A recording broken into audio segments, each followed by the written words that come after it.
mga keywords guys, no? Kasi keywords guys is proven na dahil ito yung mga words na tinatype na mga users or mga viewers dito sa YouTube. I-add tag nyo lang yan and magdadagdag yung score mo. Yun! Nadali natin guys, 100.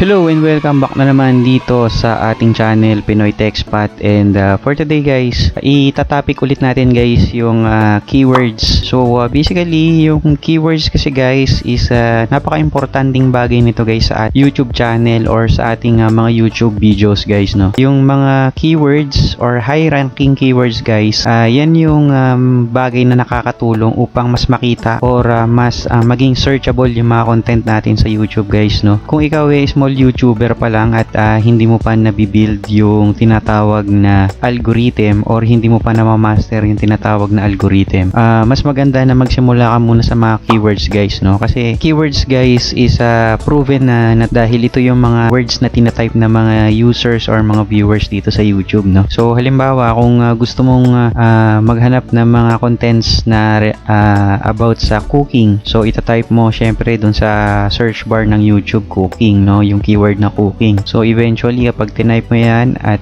sinearch mo, lalabas dyan yung mga videos na related sa pagluluto or sa cooking, no. So yan yung isang example kung paano nag-work yung keywords. So ngayon i-highlight or itatopic ulit natin sa inyo guys yung kahalagahan ng keywords, no. Marami kasing YouTubers na hindi nila alam or isa ka sa mga hindi nakakaalam na napaka-importante ng keywords sa iyong mga content. Okay, punta tayo dito guys sa ating channel, no. So yan, kung makikita nyo guys, no, itong video natin na ito, yung paano makakuha ng 1,000 subscribers, ito yung top video ko guys, no, dito sa channel natin, no. Pakita ko sa inyo, punta tayo sa YouTube Studio, yan, no. So kung pupunta tayo sa analytics, yan. So, bigyan ko lang kayo ng glimpse ng aking analytics dashboard, no. So, yan. So, dito pala tayo sa content, guys. So, yan. Dito sa mga content natin, guys, no, kung i-click natin or i-sort natin yung views from lowest to highest. So, yan. Click natin. Ayan. So, kita nyo? Ito yung pinakamataas natin na views na video. Yan. 47,488, guys, no. So, yung engagement niya, guys, busog na yun sa engagement. Makita nyo 8,714 yung nag-comment and yung mga nag-like is 1,663. Tanungin ko kayo guys, ano kayang isang rason kung bakit nag-top tong video na to? Kung bakit pumutok tong video na to dito sa ating channel, no? Kung titignan natin, try nating i-check guys, no? Panoorin natin siya sa YouTube. Ayan, panoorin natin guys, no? Ayan, guys, dito tayo sa navigate kayo or tingin kayo dito guys sa right portion ng screen natin, no? Makikita nyo yung SEO score na yan, yung may green na 90. So ang perfect score niyan is 100, no. So currently yung video na to is nakakuha siya ng 90 SEO score. Yan, no. So kung itatapat mo yung cursor niyan, lalabas diyan yung TubeBuddy SEO Studio score for this video. Yan, so on and so forth. So makikita nyo yung may mga check diyan, ibig sabihin na fulfill natin yung mga naka-check diyan. So basically mga naka-indicate diyan is mga instruction or mga guidelines ni TubeBuddy para maging high ranking yung video natin, no. So yan, yung may mga X hindi natin nakuha yan, kaya 90 lang score natin, pero all in all napakaganda ng score yan and napaka searchable na ng video na yan, video natin na to, no guys. Okay, yan, no, kita nyo 8,714 comments and yan, okay, no. So yan yung SEO score na tinatawag. Ngayon ang tanong ulit, Pinoy TechSpot, paano mo naman nagawa yan? Paano mo nakuha yung SEO score na yan, no? So, yun yung itatopic natin ngayon, no? Yun yung itatakil natin ngayon. So, balik na tayo dun sa ating main channel, no? Okay. So, isa pa pala guys, no? Isang rason to para maipakita ko sa inyo kung paano nag-work yung keywords, no? Punta tayo sa analytics guys, no? Sa analytics ng video na to. So, i-dig down natin or i-analyze natin mabuti bakit nga naging top video ito. So, kung titignan nyo guys doon sa real-time views niya, so hindi talaga to nawawala ng views guys, araw-araw may views yan. So 188 in last 48 hours, no. So paano ba nakikita yung video na to? So browse features, yan. So ibig sabihin ng browse feature guys, no, habang nagbo-browse si user is lumilitaw yung video natin sa feeds, no. Yan, 50% is galing doon. Then sa YouTube search naman is 28.7%, ibig sabihin nag-type sila ng keywords na ginamit natin or inoptimize natin para sa video na ito. And then nung tinype nila yon at sinearch nila, lumitaw yung ating video. So hindi natin alam kung pang ilan yon na lumitaw nung sinearch ng user, no. Suggested videos yan. Yung suggested videos guys, nag-work naman yan if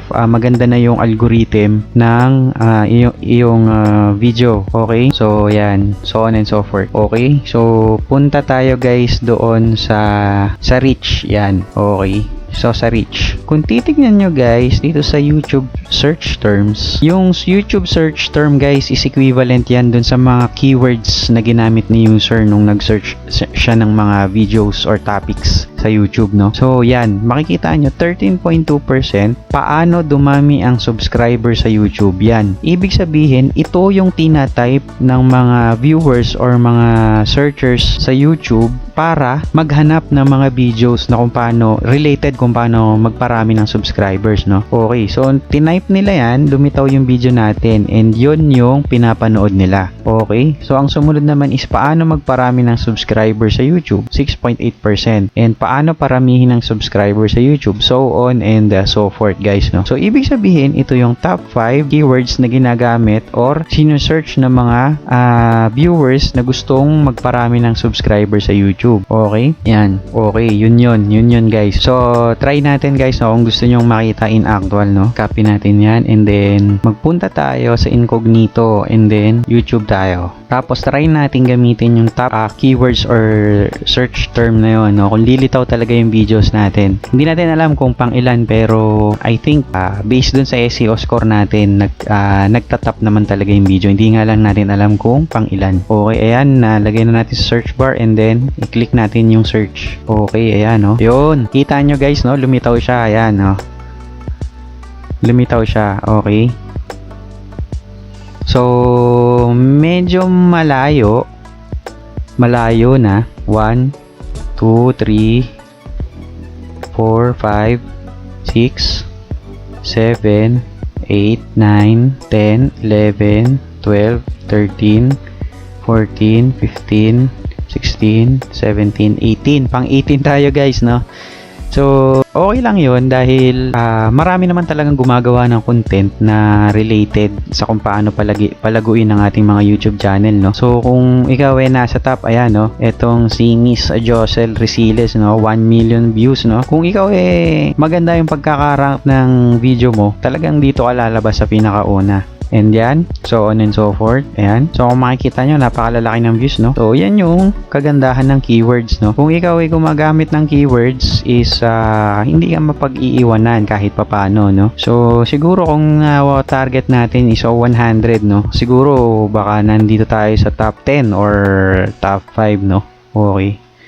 So yan, not bad guys, no? Talaga nakakakuha naman talaga tayo ng views doon sa keywords na ginamit natin, no? So ngayon, okay, sana na-gets niya yan, sana nakuha niya. Okay, so dito naman tayo guys, no, punta na tayo guys sa TubeBuddy. Okay, sa mga avid viewers ng channel natin, no, so siguro napanood yun na yung video natin about TubeBuddy. Ngayon, bibigyan ko kayo ulit ng example kung paano gamitin. So yan, by the way guys, si TubeBuddy is a software na ginagamit ng mga YouTuber para yun nga, makahanap ng mga keywords na ranking at eventually magamit nila sa mga videos nila upang ma-expose sa maraming tao at maraming makapanood. And paid guys itong si TubeBuddy, ibig sabihin nagbabayad tayo dito para maka-avail tayo nung application niya. Ibig sabihin mas magamit natin yung application in full, kasi dun sa free version is limited lang siya. Limited lang yung mga masasearch mong keywords, mabababa lang yung ranking, and mas maganda mag-invest na kayo kung talagang seryoso kayo sa pag-YouTube. Mag-invest na kayo kay TubeBuddy. So hindi naman masama. So sa akin kasi is more or less nasa 1.1 lang naman yung binabayaran ko dito. 1,100 plus per year. Per year yon guys, isang taon. So napakamura na nun guys, no? Kung wala naman kayong pinagkagastusan at talagang seryoso kayo sa pag-YouTube. So compute natin, no? 1,100 divided by 12. So 91 pesos lang lang naman siya per month guys, no? So I think kaya nyong i-avail yan kung talagang gusto nyong karerin yung pag-YouTube, no? Okay, so punta na tayo dito kay TubeBuddy. Yan, okay. Click nyo yung TubeBuddy icon sa taas and then punta kayo sa Keyword Explorer. Yan. So maghanap tayo ng example na keywords na mataas yung ranking niya, no? Mataas yung score. So example, how to make money in GCash. Yan. Kung makikita nyo, nagsasuggest si TubeBuddy ng mga keywords, no? So yung mga sinasuggest niya guys dito is yung mga possible na keyword na mataas ang ranking. Pero iisa-isahin mo pa yan. Hindi natin alam kung ano yung level ng score na meron siya, no? Poor, yan. So ibig sabihin ng poor guys, no? Ibig sabihin poor siya in terms of competition. So ibig sabihin marami nang gumagamit ng keywords na yan. So posibleng kapag ginamit mo yan ay matabunan ka ng mga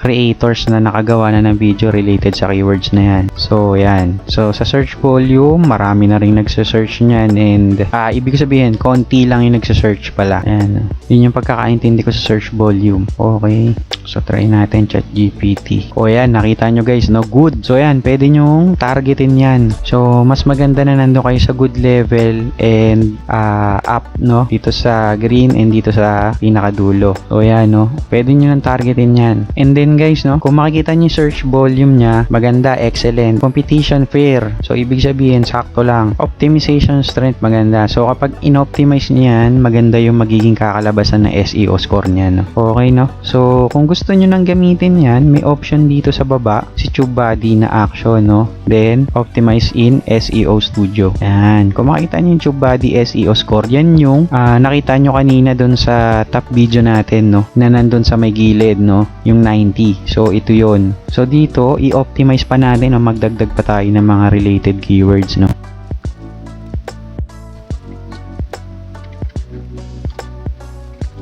Yan. So, tumaas, di ba? So, dito naman sa description, pwede pa nating dagdagan yan. Yan. Dito kasi, manual ka na maghahanap dito eh.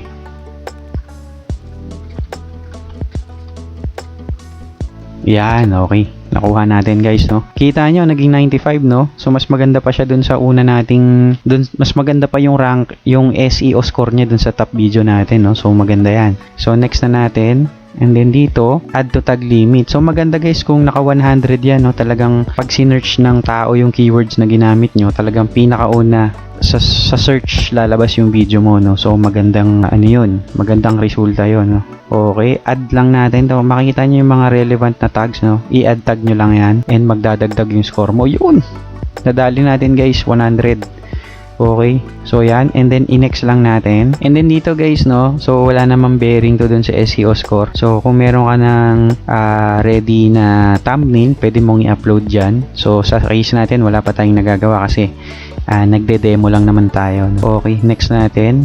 So yan, i-save drop nyo, no? And makikita nyo guys, nandun na sa save drops natin yung ginawa nating SEO optimization ng keyword na ginamit natin. So later, gagawa na tayo ng video related sa how to make money with ChatGPT, no? Sa terms na ginamit natin. So kapag in-upload natin yung video, so gagamitin na natin yung search term na to, which is yung 100 na nakuha natin, no guys? And pupusta ako guys, maraming makukuhang views yung video mo na yon na nag-rank ng SEO score na 100, no? So sure ako doon guys dahil nag-work siya dun sa isang video natin na pinakita ko sa inyo, yung top videos ko dito sa Pinoy TechSpot, no? Okay, so ayun, yun lang guys, and sana naturuan ko kayo ngayong araw, and sana i-apply nyo and sana i-try nyo si TubeBuddy dun sa may mga budget. Maganda na i-try nyo si TubeBuddy, no guys, and serious kayo sa pag-YouTube. And yun lang guys, no? Maraming salamat sa pakikinig and maraming salamat sa pagbisita muli dito sa ating channel. Kung may nakuha kang aral dito sa ating content or may napulot kang kapaki-pakinabang na mga bagay and na-i-apply mo or i-apply mo sa iyong upload, sa iyong mga next upload, i-apply mo sa aspeto ng pagiging isang YouTuber, congrats, dahil malapit mo nang marating ang iyong goal, no? So yun lang, and maraming salamat sa inyo guys, and God bless you.